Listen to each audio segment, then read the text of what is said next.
Kita mulai nggih. Bismillah. Langsung aja Ustaz. Oke. Alhamdulillah.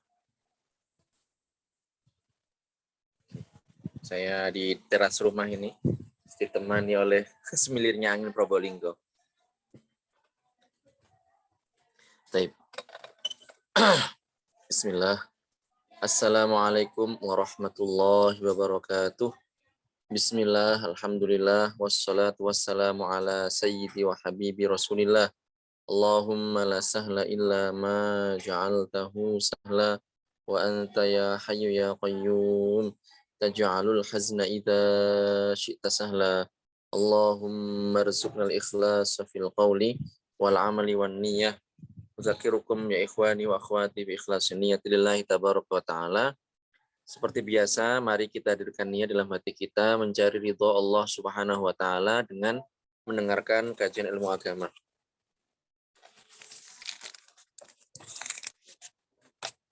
Ya. Jadi pembahasan kita kali ini adalah mengenai hak istri. Mengenai hak istri. Di sini para ulama menyebutkan bahwa hak istri atas suami utamanya adalah memenuhi kebutuhan nafkah. Kemudian juga tempat tinggal dan pakaian, dan juga wajib bagi seorang suami untuk mengajar istrinya perkara-perkara agama yang wajib ia ketahui. Atau kalau memang dia tidak bisa, tidak mampu, maka menyiapkan orang yang mengajarinya. Atau setidaknya memperbolehkan si istri ini keluar rumah untuk menghadiri majelis ilmu agama jika memang istrinya tidak mengetahui permasalahan-permasalahan tersebut. Jadi ini termasuk kewajiban suami, tugas suami. Jadi apabila dia seorang ustadz, seorang dai, mengerti ilmu agama, maka tidak hanya ngurus orang lain saja, umat saja, tapi istrinya juga harus diedukasi. Bagaimana pemahaman yang benar terkait akidah umat Islam, kemudian kajian-kajian ibadah yang diperlukan, itu merupakan kewajiban seorang suami. Atau apabila dia tidak mampu, maka di sini dia menyiapkan tenaga pengajar. Atau setidaknya memberikan kelonggaran, memberikan izin kepada istri apabila istrinya ingin menghadiri majelis ilmu seperti ini.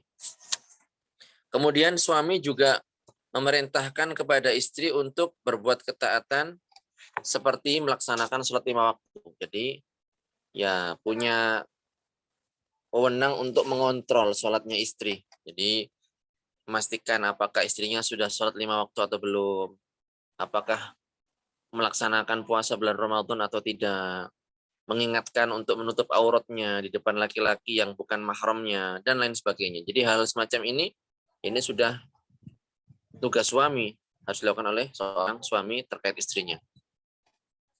Kemudian di sini para ulama menyebutkan bahwa seorang suami itu tidak diperbolehkan memukul istrinya tanpa ada alasan yang dibenarkan oleh syariat. Juga seorang suami itu tidak boleh menganiaya istrinya, menzalimi istrinya. Allah Subhanahu wa taala berfirman, "Wa'ashiruhunna bil ma'ruf." Wa'ashiruhunna bil ma'ruf. Maknanya adalah dan pergaulilah mereka, istri-istri kalian dengan baik. Ini di surat An-Nisa ayat 19. Bagaimana seandainya istri ini durhaka kepada suami? Atau dalam syariatnya disebut dengan nusyuz, melakukan tindakan yang dinamakan dengan nusyuz atau durhaka kepada suami. Ini seperti apa contohnya? Ada beberapa gambaran atau contoh kasus. Misalnya dengan menolak, istri ini menolak untuk memenuhi hak suaminya untuk bersenang-senang dengannya. Atau keluar rumah suami tanpa izin darinya, dari si suami. Dan tidak ada uzur syar'i. Tidak ada alasan yang dibenarkan oleh syariat.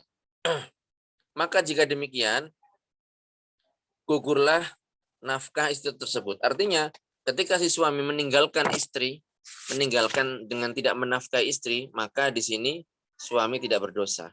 Karena kewajiban menafkahi istri ini menjadi gugur apabila si istri melakukan yang namanya nusyuz, durhaka kepada suami. Namun dalam kondisi seperti ini yang seharusnya dilakukan oleh suami adalah dia bersabar. bersabar. Kemudian menasehati, mengingatkan istri terkait perkara yang wajib baginya, memerintahkannya untuk bertakwa kepada Allah Subhanahu wa taala. Seperti itu. Jadi kunci kebahagiaan dalam membangun rumah tangga utamanya adalah sifat sabar. Jadi sabar terhadap perilaku suami, ya sabar terhadap perilaku istri, seperti itu. Jadi di sini dalam kondisi seperti ini dinasihati. Suami memberikan nasihat kepada istri, mengingatkan kepada istri perkara yang wajib atasnya dan mengingatkannya juga untuk bertakwa kepada Allah Subhanahu wa taala. Jadi itu hal-hal yang seharusnya dilakukan oleh seorang suami terkait istrinya. Bagaimanakah dengan kebaikan yang biasa dilakukan oleh suami untuk istrinya atau kegiatan atau kebaikan yang biasa dilakukan oleh istri untuk suaminya? Selain dari yang telah kita sebutkan atau yang telah disebutkan oleh para ulama, maka itu adalah ihsan atau perbuatan baik atau bakti salah satu kepada pasangannya.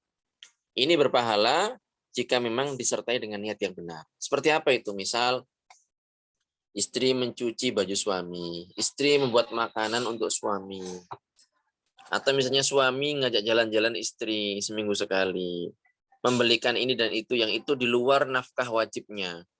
Maka itu adalah bakti. Itu adalah bakti. Kemudian, ini perlu hati-hati untuk kaum perempuan, bahwasanya tidak seharusnya meminta sesuatu yang di luar kewajiban suami. Di luar kewajiban suami. Misal minta rumah, minta kendaraan mewah, minta perhiasan yang mahal-mahal. Nah, ini harus hati-hati. Ini ada hukum tersendiri. Para ulama mengatakan ini adalah syahwadah, ini adalah syahadah, bukan syahwadah ya. Syahadah al-muharramah. Jadi syahadah ini kalau diterjemahkan dalam bahasa kita ya mengemis. Muharramah yang diharamkan. Jadi tidak boleh hukumnya. Seorang istri minta semacam itu kepada suami, ini hukumnya adalah tidak dibenarkan dalam syariat. Nah, jadi itu. Jadi kesimpulannya gini, masing-masing dari suami atau istri ini mempunyai hak-hak yang harus dipenuhi oleh pasangannya. Apabila ini terlaksana, si suami melaksanakan hak istri, si istri melaksanakan hak suami, maksudnya apa? Keduanya ini melaksanakan kewajiban masing-masing.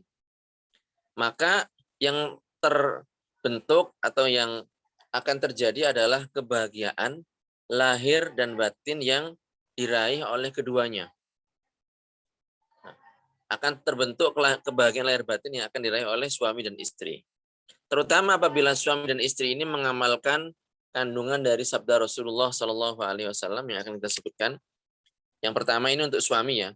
Hadis Rasulullah Shallallahu Alaihi Wasallam yang diriwayatkan oleh Imam Bukhari dan Imam Muslim, bahwasanya Rasulullah Shallallahu Alaihi Wasallam bersabda, "Man kana yu'minu billahi wal yaumil akhir, fa idza syahida amran falyatakallam bi khair aw liyaskut. Wastausu bin nisa fa innal mar'ata khuliqat min dhila wa inna a'waja syai'in fid dhila a'lah. In dhahabta tuqimuhu kasartahu wa in taraktahu lam yazal a'waj. Istausu bin nisa'i khaira." Rawahu Syaikhan. Jadi rawahu Syaikhan, Bukhari dan Muslim. Jadi man kana yu'minu billahi wal yaumil akhir. Barang siapa yang beriman kepada Allah dan hari akhir, fa idza syahida amran, maka apabila ia menyaksikan sesuatu perkara, falyatakallam bi khair, maka hendaknya ia mengatakannya dengan baik. Jadi dia mendapati istrinya melakukan tindakan-tindakan tertentu. Bagaimana seharusnya dia? Falyatakallam bi khair. Hendaknya itu disampaikan, dikatakan dengan sesuatu yang baik. Aw liyaskut, atau dia diam. Wastausu bin nisa. Kemudian Rasul mengatakan, wastausu bin nisa. Bersikap baiklah kalian kepada perempuan-perempuan kalian, kepada istri kalian. Fa innal mar'ata khuliqat min dhila. Karena perempuan itu tercipta dari tulang rusuk. Cuman ini perlu kita asal perempuan ya ini maksudnya. Di perempuan itu asal perempuan, maksudnya adalah ibunda Hawa. Beliau diciptakan dari tulang rusuknya Nabi Adam alaihissalam. Tapi kalau istri-istri kita ya bukan berarti diciptakan dari tulang rusuk kita. Oleh karenanya tidak benar kalau dikatakan bahwasanya menelusuri atau mencari tulang rusuk yang hilang. Nah, nggak seperti itu. Jadi istri-istri kita itu diciptakan oleh Allah Subhanahu wa taala dari mani kedua orang tuanya. Dari mani kedua orang tuanya, bukan dari tulang rusuk suaminya. Itu adalah Ibunda Hawa. Beliau diciptakan oleh Allah Subhanahu wa taala dari tulang rusuknya Nabi Adam alaihissalam. Jadi maksudnya di sini adalah bukan setiap perempuan itu diciptakan dari tulang rusuk suaminya, bukan seperti itu. Maksudnya di sini adalah Ibunda Hawa diciptakan dari tulang rusuknya Nabi Adam alaihissalam. Wa inna a'waja syai'in fid dhila a'la. Dan tulang rusuk yang paling bengkok adalah bagian atas. In dhahabta tuqimuhu kasartah. Jika engkau hendak meluruskannya, niscaya kamu akan mematahkannya. Jadi kalau dipaksakan, yang bengkok itu akan patah. Wa in taraktahu lam yazal a'waj. Ya. Dan jika kamu biarkan, maka dia akan tetap bengkok. Nah, istausu bin nisa'i khaira. Artinya adalah seorang laki-laki itu, seorang suami itu seharusnya, semestinya, seianya dia ini bersikap lembut, ramah, bersikap baik kepada istrinya. Karena memang ya dari sononya seperti itu. Oleh karenanya agama mengajarkan kepada kita, memberikan petunjuk kepada kita supaya kita berlemah lembut kepada istri-istri kita. Kemudian hadis yang lain yang diriwayatkan oleh Ibnu Hibban, Rasulullah Shallallahu alaihi wasallam bersabda, akmalul mu'minina imanan ahsanuhum khuluqa. Akmalul mu'minina imanan ahsanuhum khuluqa. Wa khiyarukum linisaihim. Jadi orang mukmin yang paling sempurna imannya adalah mereka yang paling baik akhlaknya. Siapa? Orang mukmin yang paling sempurna imannya adalah mereka yang paling baik akhlaknya. Wa khiyarukum linisaihim. Dan sebaik-baik kalian adalah yang paling baik terhadap istrinya. Jadi ini dari Rasulullah. Ya, sampai-sampai dikatakan kalau ingin lihat seorang laki-laki itu baik apa enggak, itu bagaimana? Lihatlah dia memperlakukan istri dan anaknya. Kalau dia baik kepada istrinya, baik kepada anaknya, berarti insya Allah orang itu orang baik. Tapi kalau sama istrinya enggak baik, sama anaknya enggak baik, ya biasanya ya dia enggak baik juga kepada orang lain. Kalau kepada orang biasanya kan bisa nutupi, nggak lihat kesehariannya. Tapi kalau sama istrinya kan enggak bisa. Karena sehari-hari ya sama istrinya. Seperti itu. Jadi bisa dijadikan barometer. Kemudian untuk istri bagaimanakah? Apa yang harus diamalkan? Apa yang harus dipedomani terkait sabda Rasulullah Shallallahu Alaihi Wasallam? Adalah hadis yang diriwayatkan juga oleh Ibnu Hibban bahwasanya Rasulullah Shallallahu Alaihi Wasallam bersabda, "Idza shallatil mar'atu khamsaha wa shamat syahraha wa hassanat farjaha wa ata'at ba'laha dakhalat min ayyi abwabil jannati sya'at." Rawahu Ibnu Hibban. Di perempuan itu idza shallatil mar'ah, jika dia salat khamsaha, jadi salat menegakkan salat 5 waktu. Zuhur, asar, maghrib, isya, subuh. Wa shamat syahraha, kemudian juga melaksanakan puasa, di sini maksudnya adalah puasa bulan Ramadan. Wa hassanat farjaha, kemudian dia menjaga kehormatannya. Wa ata'at ba'laha, kemudian dia taat kepada suaminya, dan tentunya ini adalah ketaatan dalam selain kemaksiatan, ya, ketaatan bukan dalam kemaksiatan kepada Allah Subhanahu wa taala. Apa kata Rasulullah? Dakhalat min ayyi abwabil jannati sya'at. Maka perempuan ini akan masuk ke dalam surga dari pintu mana saja yang ia kehendaki. Dari pintu mana saja yang ia inginkan. Artinya adalah dia mendapatkan derajat yang tinggi menurut Allah Subhanahu wa taala. Kemudian dalam hadis yang diriwayatkan oleh Muslim, Rasul Shallallahu Alaihi Wasallam juga bersabda, "Ad-dunya mata wa khairu mata'id dunya al-mar'atus shalihah." Sampai dibikin lagu kan ini hadisnya. Dunia itu penuh dengan kesenangan. Dunia itu penuh dengan kesenangan atau perhiasan kata mereka. Dan sebaik-baik kesenangan ada istri yang solehah. Hadis diriwayatkan oleh Muslim.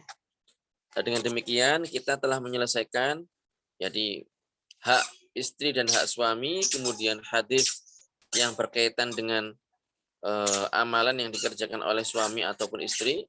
Kemudian di sini disebutkan tentang doa saat berhubungan badan. Doa saat berhubungan badan. Yaitu hadis yang diriwayatkan oleh Imam Bukhari dan Imam Muslim dari sahabat Ibnu Abbas. Ibnu Abbas ini beliau adalah Abdullah bin Abbas radhiyallahu anhuma, dari Rasulullah Shallallahu alaihi wasallam bahwa beliau bersabda, "Lau an ahadakum idza ata ahlahu qala bismillah Allahumma jannibna asy-syaitan wa jannibis syaitan ma razaqtana faqudiya bainahuma walad lam yadurrah." Wa fi riwayatin lil Bukhari lam yadurruhu syaitanun abada. Lau anna ahadakum idza ata ahlahu qala bismillah Allahumma jannibna syaitan wa jannibis syaitan ma razaqtana faqudiya bainahuma walad lam yadurrah. Wa fi riwayatin lil Bukhari lam yadurruhu syaitanun abada. Jadi ini adalah hadis yang menunjukkan kepada kita etika ketika berhubungan badan apa yang dibaca. Yaitu sabda Rasulullah bahwa beliau mengatakan apabila salah seorang di antara kalian ya ingin mendatangi istrinya, mendatangi di sini maksudnya adalah menyetubui, melakukan hubungan badan dengan istrinya. Kemudian dia mengucapkan, jadi sebelumnya maksudnya, bismillah Allahumma jannibna syaitan wa jannibis syaitana ma razaqtana. Mengatakan ini, bismillah Allahumma jannibna syaitan wa jannibis syaitan ma razaqtana. Ini silakan dihafal. Apa yang terjadi? Faqudiya bainahuma walad lam yadurrah. Jadi kalau membaca doa tersebut, maka keduanya ini akan mendapatkan keturunan. Dan setan ini tidak akan mencelakai atau mencelakakan si anak tersebut. Dalam riwayat yang lain, ya riwayat Imam Bukhari juga, lam yadurrahu syaitanun abada. Maka setan tidak akan memberinya mara bahaya. Tidak akan memberikan mara bahaya kepada anak itu selamanya. Ini. Jadi doanya pasti tadi itu bismillah dengan menyebut nama Allah. Allahumma janibna syaitan, ya Allah, jauhkanlah kami dari setan. Wa jannibis syaitan ma razaqtana, dan jauhkanlah setan dari apa yang Engkau anugerahkan kepada kami. Itu. Bagaimana kalau seandainya sudah punya anak, istri melahirkan? Apa ketentuan yang berlaku yang diucapkan ketika istri melahirkan atau ada saudari kita atau kerabat perempuan kita yang melahirkan? Sunahnya seperti apa? Yang disunahkan adalah mengumandangkan azan di telinga kanan. Jadi dikumandangkan azan. Jadi ya nggak perlu sampai teriak gitu ya. Jadi diazankan biasa. Allahu Akbar, Allahu Akbar, Allahu Akbar, Allahu Akbar. Asyhadu an la ilaha illallah. Seperti itu. Jadi diazankan di telinga kanan. Bayi digendong, kemudian dibisikkan Allahu Akbar, Allahu Akbar, Allahu Akbar, Allahu Akbar. Asyhadu an la ilaha illallah, dan seterusnya sampai terakhir la ilaha illallah. Kemudian setelah mengumandangkan azan di telinga kanan, maka setelahnya adalah iqamah di telinga kiri. Allahu Akbar, Allahu Akbar. Asyhadu an la ilaha illallah. Asyhadu anna Muhammadar Rasulullah. Hayya 'alas shalah, hayya 'alal falah. Qad qamatis shalatu, qad qamatis shalah. Allahu Akbar, Allahu Akbar. La ilaha illallah. Ketentuannya seperti itu. Nah, jadi yang mengumandangkan azan ya biasanya ayahnya, tapi tidak syarat ya. Kalau seandainya kebetulan OTW masih dalam perjalanan atau bagaimana ya bisa diazankan oleh yang lainnya. Ini berdasarkan riwayat dari Abu Dawud, diriwayatkan oleh Abu Dawud dan Tirmidzi dari Abu Rafi', salah seorang sahabat. Beliau ini merupakan hamba sahayanya Rasulullah yang mengatakan bahwa beliau ini melihat Rasulullah mengumandangkan azan di telinga Al-Husain bin Ali saat dilahirkan Fatimah. Jadi Al-Husain ini salah satu cucu Rasulullah, putra dari Ali bin Abi Thalib, putra Fatimah Az-Zahra bintu Rasulullah sallallahu alaihi wasallam, pada saat dilahirkan Rasulullah mengumandangkan azan di telinga beliau. Jadi ini adalah ketentuan yang berlaku pada saat bayi dilahirkan. Sedikit lagi, setelah kita membahas mengenai bayi yang dilahirkan, apa yang dibacakan, maka berikutnya adalah mengenai nafkah wajib. Nafkah wajib. Jadi jelas bahwasanya ketika seorang laki-laki mempersunting seorang perempuan, kemudian sudah sah akad nikah, maka laki-laki ini mempunyai tanggungan, mempunyai kewajiban untuk memberikan nafkah kepada perempuan yang ia nikahi.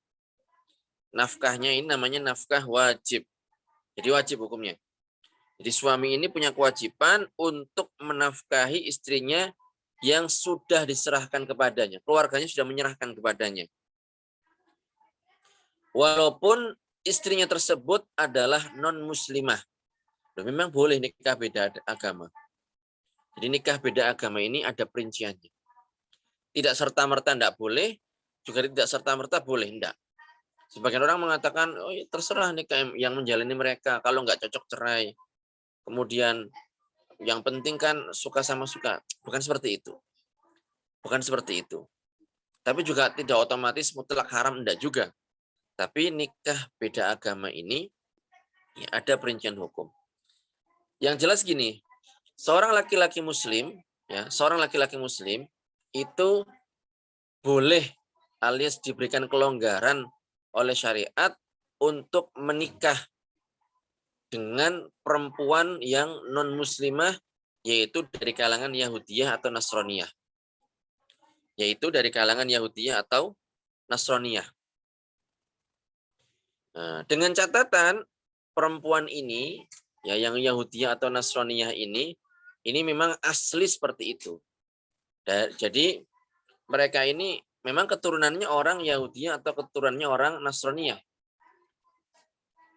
Nah, maka boleh menikah dengan perempuan non-muslimah seperti ini. Nah, apabila menikah dengan perempuan non-muslimah tapi bukan Yahudi atau Nasraniyah, misalnya perempuan Hindu atau perempuan Konghucu, maka itu tidak boleh. Karena yang kelonggarannya ini adalah pada perempuan Yahudi atau Nasraniyah saja. Kemudian tadi saya sebutkan dengan ketentuan perempuan ini memang asli dari keturunan orang Yahudi atau Nasraniyah. Artinya apabila dari keluarga murtad, maka itu juga tidak boleh. Tidak boleh, tidak sah, berarti ya zina. Itu. Jadi laki-laki muslim mempunyai kelonggaran seperti itu. Bagaimana dengan perempuan yang muslimah? Maka tidak ada pilihan lain kecuali menikah dengan laki-laki yang muslim. Jadi perempuan muslimah itu tidak ada pilihan lain kecuali menikah dengan laki-laki yang muslim. Seperti itu. Tidak boleh menikah dengan laki-laki Yahudi atau laki-laki Nasrani, tidak boleh. Jadi hanya boleh menikah dengan perempuan yang hanya boleh menikah perempuan muslimah ini dengan laki-laki yang muslim. Seperti itu.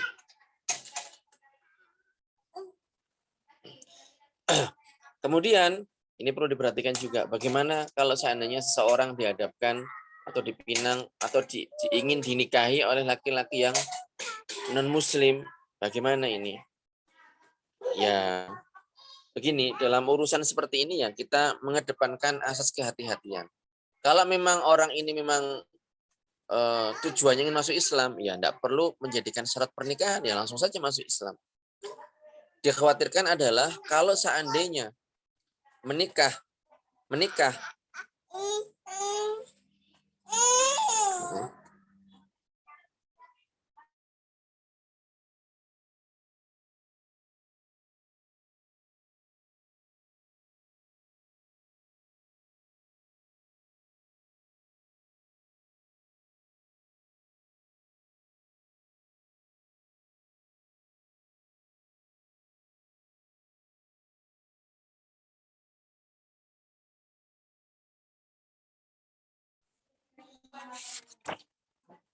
ya.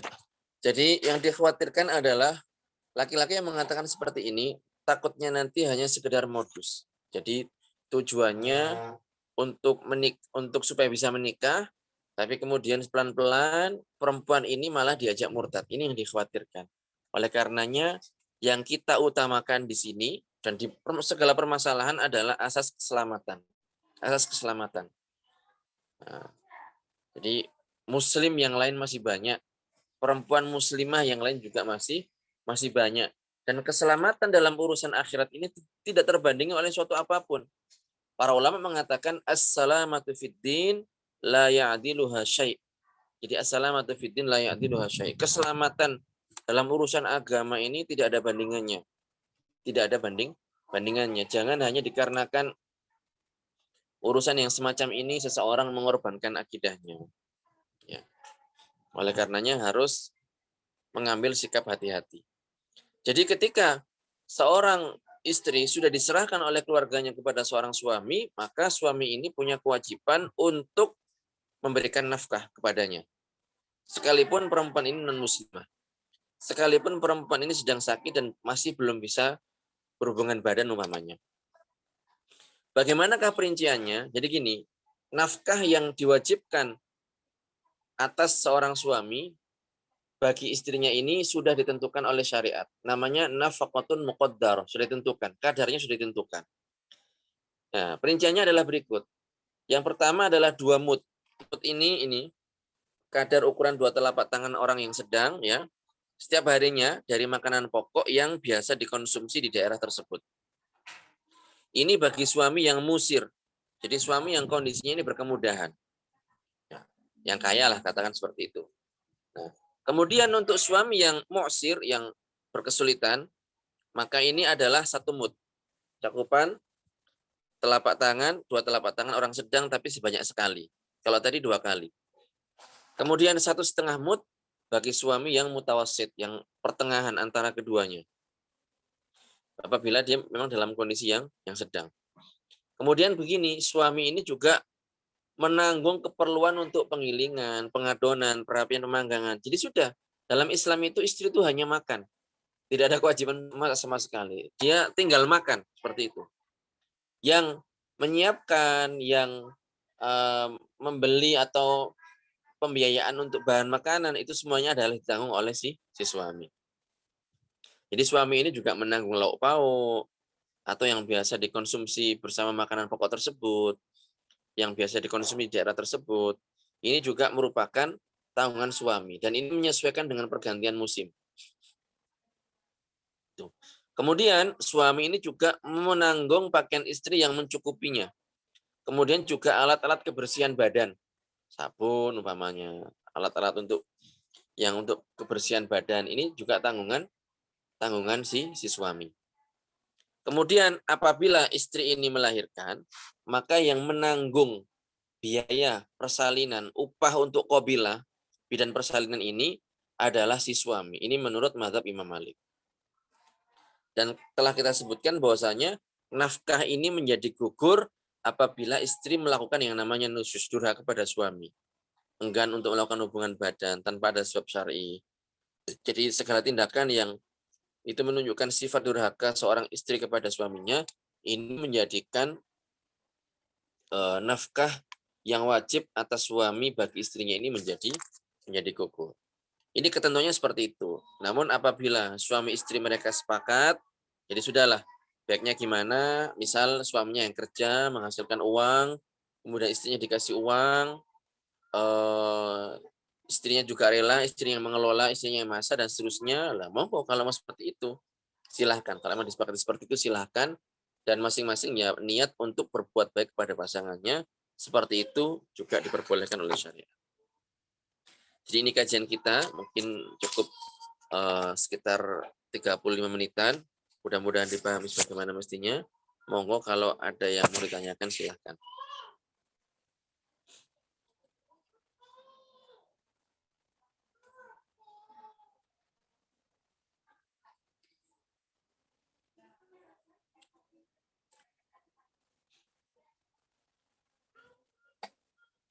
Halaman berapa di kitab saya? Halaman 60, nafkah. Pertanyaan, bagaimana jika suami telah mengusir sang istri dan istri telah meninggalkan rumah suami karena diusir? Selang beberapa bulan, hukum apa ini? Kalau memang rumahnya suami ya, itu haknya suami. Kalau memang rumah suami, haknya suami, apabila mengusir istri karena istrinya nusyuz umpamanya, ya ini kan berarti kan menggugurkan nafkah berarti kan, lah itu berarti ya bisa seperti itu. Tapi kalau seandainya mentelantarkan padahal suaminya istrinya tidak nusyuz, ya tidak boleh. Karena kewajiban suami adalah menanggung nafkah istri. Jadi pakaian, makanan, tempat tinggal ini menjadi tanggungan suami. Suami tidak punya kewajiban seperti itu. Kecuali kalau istrinya nusyuz, ini lain lagi ceritanya. Bagaimana kalau menjatuhkan talak kepada si istri melalui SMS? Ini nggak tahu ini apakah ini hukumnya jatuh talak atau bagaimana, ini saya tanyakan. Selama berapa tahun suami tidak menanggung nafkah untuk anak-anaknya, apa sudah dikatakan jatuh talak untuk si istri, Ustadz? Mohon penjelasannya. Enggak. Tidak otomatis si suami meninggalkan nafkah untuk si istri, kemudian istrinya jatuh talak. Tidak seperti itu. Tapi di sini suaminya berdosa apabila dia menelantarkan istrinya dan anak-anaknya yang belum baligh. Dan ini menjadi hutang bagi si suami. Tapi tidak otomatis jatuh talak. Batasan musir itu bagaimana, Ustadz? Ini biasanya yang seperti ini lihat adah.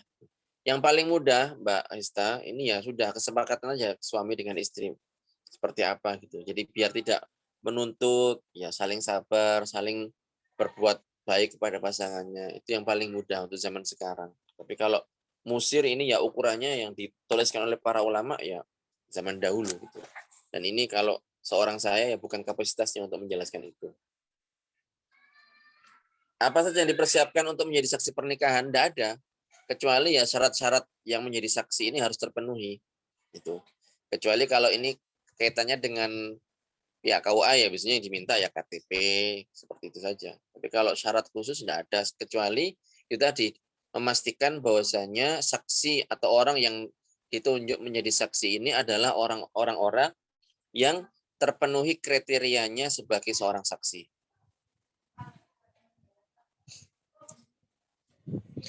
Bagaimana perceraian yang terjadi karena gugatan istri? Apakah ada masa iddah? Ada masa iddah. Jadi dilihat kondisi si istri ini bagaimana, hamil, haid, atau bagaimana, tergantung kondisi istrinya. Yang jelas ada. Kecuali kalau seandainya dalam kondisi tertentu, tapi bukan karena gugatan istri ya, mau gugatan istri ataupun karena memang mutlak keinginan suami, itu perempuan tertentu, misal perempuan yang belum diapa-apakan, janda kembang misalnya. Nah ini tidak ada iddahnya. Makanan ini 3 kali sehari, Ustadz. Tidak harus 3 kali. Yang jelas kalau ini pembahasannya mengenai ketentuan nafkah yang sudah ditetapkan kadarnya oleh syariat. Ini tidak harus 3 kali. Yang penting tadi itu, 1 mud, kalau dia mu'sir, orang yang kesulitan ekonomi. Kalau 1 mud setengah, berarti itu yang pertengahan. Kemudian kalau yang musir, yang berkemudahan ini 2 mud seperti itu. Ini bagi istri saja ya, anak-anak lain lagi, kita belum bahas itu. Dan ini juga si suami punya kewajiban untuk memenuhi kebutuhan lauk pauknya yang biasa dikonsumsi di situ. Dan divariasi juga oleh si suami.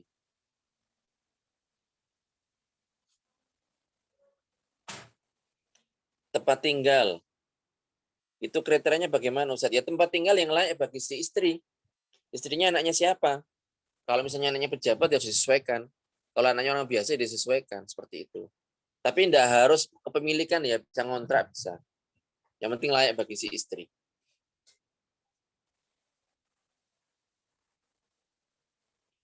Suami belum berpunya, maksudnya sebaiknya tinggal di rumah orang tua laki-laki atau orang tua perempuan. Mohon pencerahannya Ustadz. Ya ini tergantung kesepakatannya hal-hal kayak gini. Kalau sebaiknya hal yang semacam ini kan sudah sesuatu yang boleh gitu. Tapi yang jelas gini, rumahnya mertua atau rumah orang tua itu adalah hak mereka. Ini untuk Mbak atau Mas SM, rumahnya mertua, haknya mertua. Rumahnya orang tua, haknya orang tua. Jadi terserah mereka. Mereka mau menampung anaknya dan menantunya atau tidak.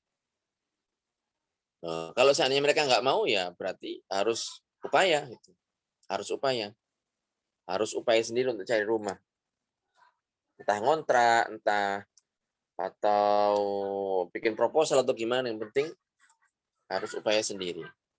Dan gini ya, orang tua ini punya wewenang, punya hak untuk misalnya ketika anak sudah balik, jadi nggak nunggu nikah.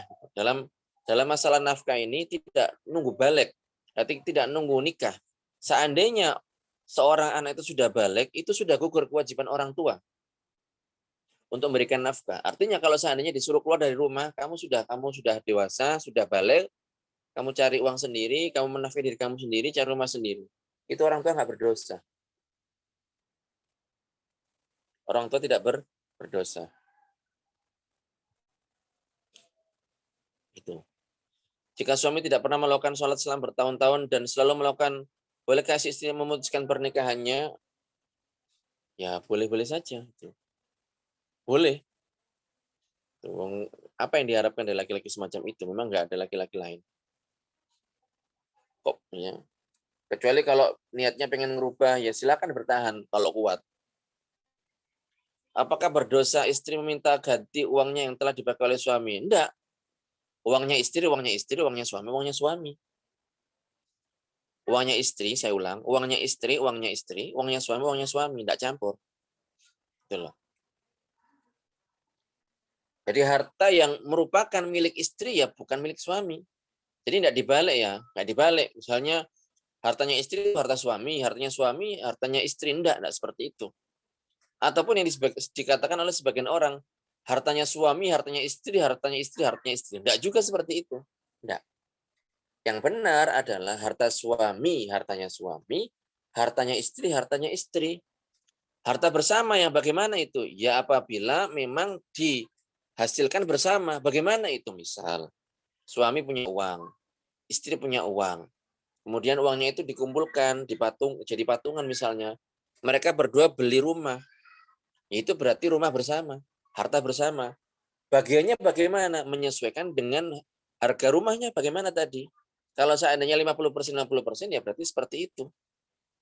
Misalnya patungan beli mobil, ya sudah berarti harta bersama. Tapi kalau misalnya si suami yang kerja, dia beli ini dan itu, ya berarti itu adalah hartanya si suami. Dia hanya memberikan kelonggaran kepada istri untuk memakainya. Dan begitu juga sebaliknya. Istri misalnya lincah, dia bisa jualan online, sampai mengalahkan jumlah gaji suaminya umpamanya. Kemudian beli ini dan itu hartanya istri, bukan hartanya suami. Nah, suami boleh pakai apabila mendapatkan izin dari istri. Atau istri memperbolehkan, ya kalau mau pakai silakan ya, itu pakai aja ya. Punya bunda boleh nih, itu umpamanya. Dan sebaliknya. Jadi tidak dibalik.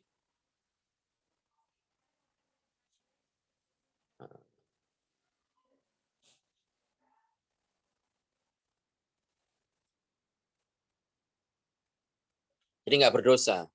Nggak berdosa. Justru malah itu kewajiban suami untuk mengganti uang istrinya.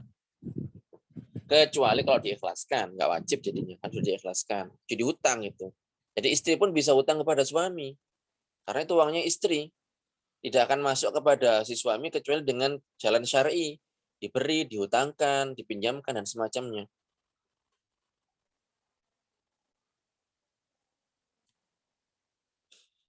Kemudian, apakah sah pernikahan seorang kalau wali sama calon suami tidak berjabat tangan langsung ketika ijab kabul? Tidak syarat jabat tangan. Apakah ada kemarin syarat jabat tangan?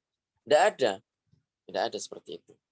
Jadi kalau misalnya nggak pakai jabat tangan, ya tidak masalah. Cuman biasanya kalau akad ya jabat tangan, tapi tidak syarat. Dan apakah sah nikah online? Ini saya nggak tahu gambarnya seperti apa. Cuman gini, kalau seandainya wali atau mempelai putra ini berhalangan hadir, bisa mewakilkan. Bisa mewakilkan. Kalau yang dimaksud online itu seperti ini, daring misalnya, ini saya tidak tahu, belum pernah nanya saya. Tapi kalau seandainya salah satu dari wali ataupun mempelai ini berhalangan hadir, bisa mewakilkan kepada yang lain. Bisa mewakilkan. Jadi yang menjadi wakil ini hadir di majelis.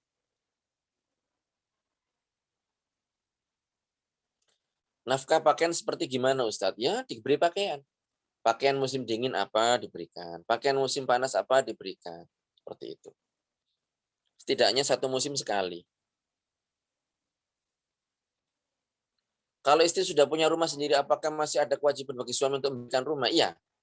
Kecuali kalau seandainya istrinya menggugur merelakan, udahlah Mas, sama enggak usah beli rumah wes, enggak usah cari rumah, udah rumah saya aja udah. Itu berarti gugur kewajiban si suami. Tapi kalau kewajiban aslinya ada kewajiban, tapi kalau dalam kondisi seperti itu, si istrinya rela, udahlah Mas, fokus di sini aja, bantuin ayah, mertua misalnya, ya berarti kan sudah direlakan oleh si istri, maka di sini gugur kewajiban si suami. Hukumnya, jika seorang istri keluar rumah karena orang tuanya meninggal, sudah berusaha izin ke suami, akan tetapi suami belum menjawab WA sang istri. Mohon pencerahannya, Ustadz.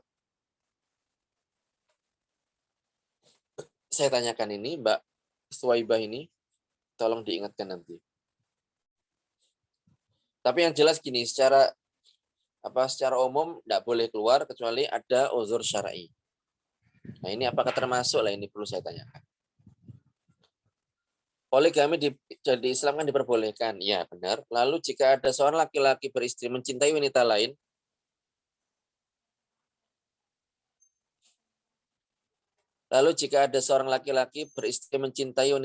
dan ingin menjadikan istri kedua, karena istri pertama tidak bisa melayani biologis suami, lalu kenapa perempuan tersebut disebut sebagai pelakor? Yang menyebut pelakor kan orang-orang awam, nggak belajar masalah nikah. Sedangkan laki-laki boleh menikah sampai 4. Apa 3-3-an tersebut pantas dijuluki sebagai pelakor? Enggak ada, itu kan istilah mereka aja. Enggak ada istilah seperti itu. Enggak, jadi itu kan istilah orang gitu loh. Enggak ada, secara syariat istilah seperti itu enggak ada.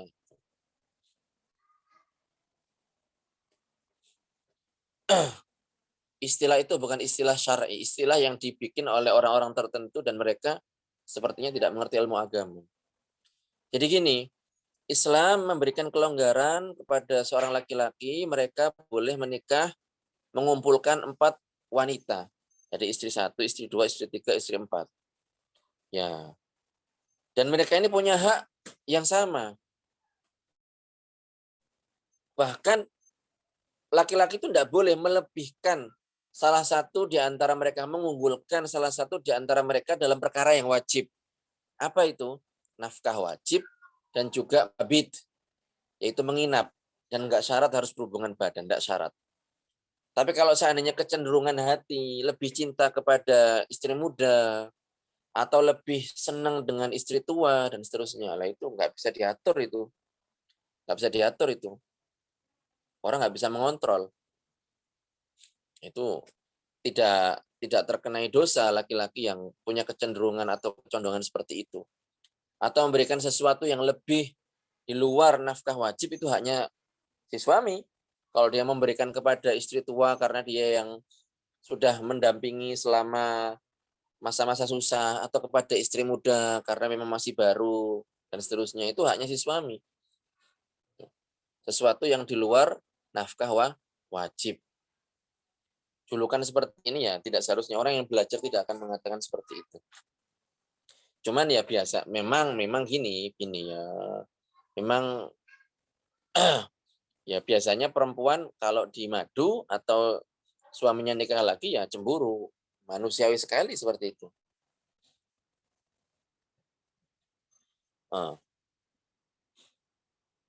Apakah seorang janda bisa menikahkan dirinya sendiri, lantas bagaimana hukum nikahnya? Apakah sah? Enggak. Dalam mazhab Syafi'i enggak bisa, harus menikahkan oleh walinya. Tapi walinya ini ketika menikahkan, ini harus izin terlebih dahulu, konfirmasi kepada perempuan yang janda ini. Yang mana ini? Walaupun yang mana ini? Enggak tahu saya. Sudah balik tersebut masih 9 tahun, yang mana ini? Saya enggak tahu. Mbak Nadia. Saya pernah dengar ceramah laki-laki yang baik akan mendapat wanita yang baik, begitu juga sebaliknya. Apa yang dimaksud dengan kata baik di sini, Ustaz? Baik. Ya gimana baik? Baik maksudnya di sini ya soleh, solehah, ngerti ilmu agama, takut kepada Allah Subhanahu wa taala, menjalankan perintah Allah, menjauhi larangan Allah. Orang yang soleh.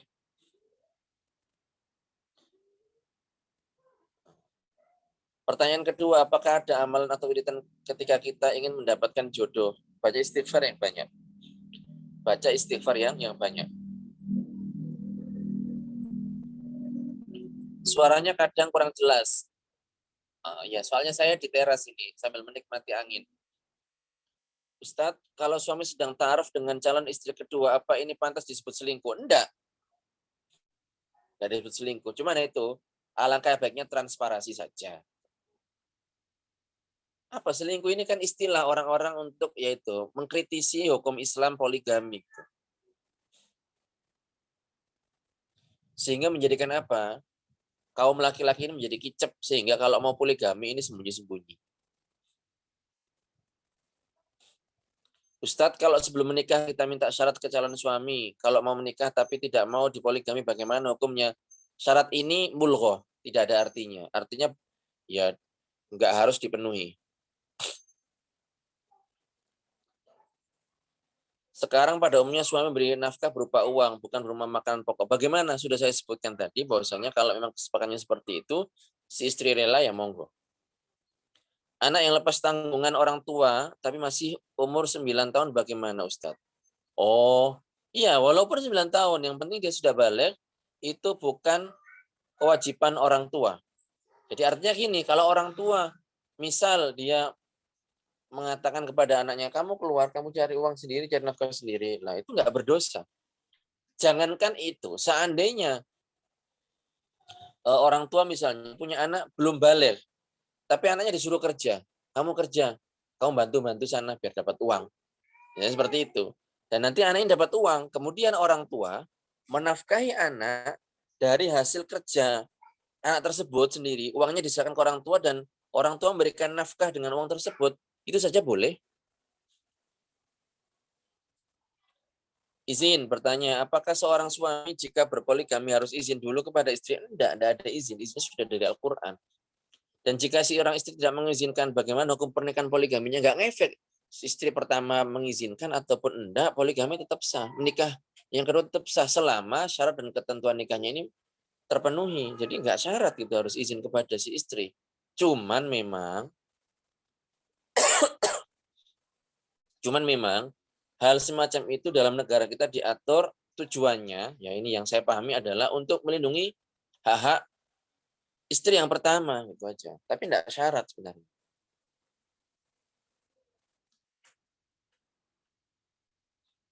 Jadi ketika seorang istri beragama Islam, suaminya beragama Syiah. Syiah ini bagaimana maksudnya? Soalnya memang macam-macam mereka. Ada yang sampai ke batas kufur, ada yang enggak. Kalau sampai ke batas kufur ya berarti pernikahannya enggak sah alias zina. Tapi kalau enggak ya berarti menikah dengan orang yang fasik. Tergantung. Ini orang-orang yang sekedar ikut-ikutan atau memang benar-benar meyakini keyakinan Syiah, terus keyakinan yang diyakini itu yang mana? Lah ini kan tergantung. Karena mereka ini banyak macamnya.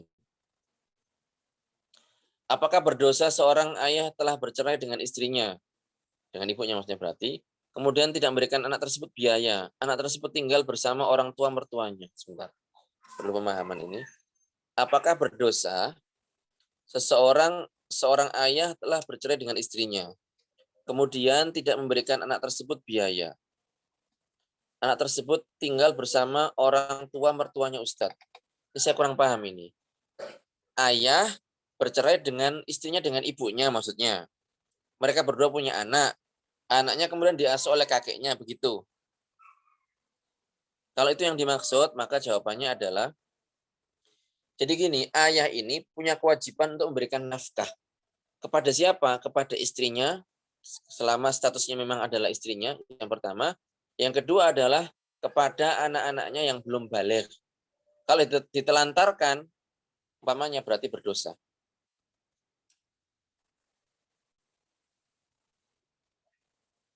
Itu. Alhamdulillah. Sudah selesai?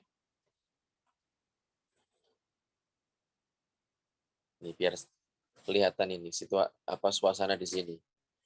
Oh, di depan. Nah, masih ada lagi ternyata. Sebentar lagi.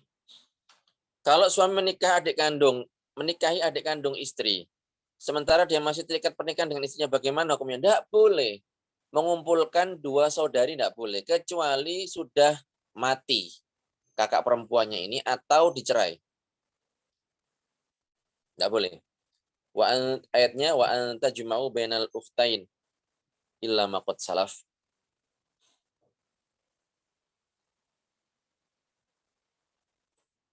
Sudah ya? Ini ada.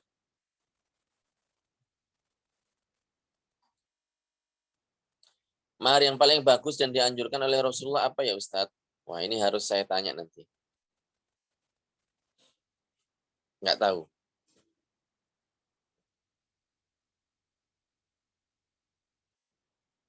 Ada lagi?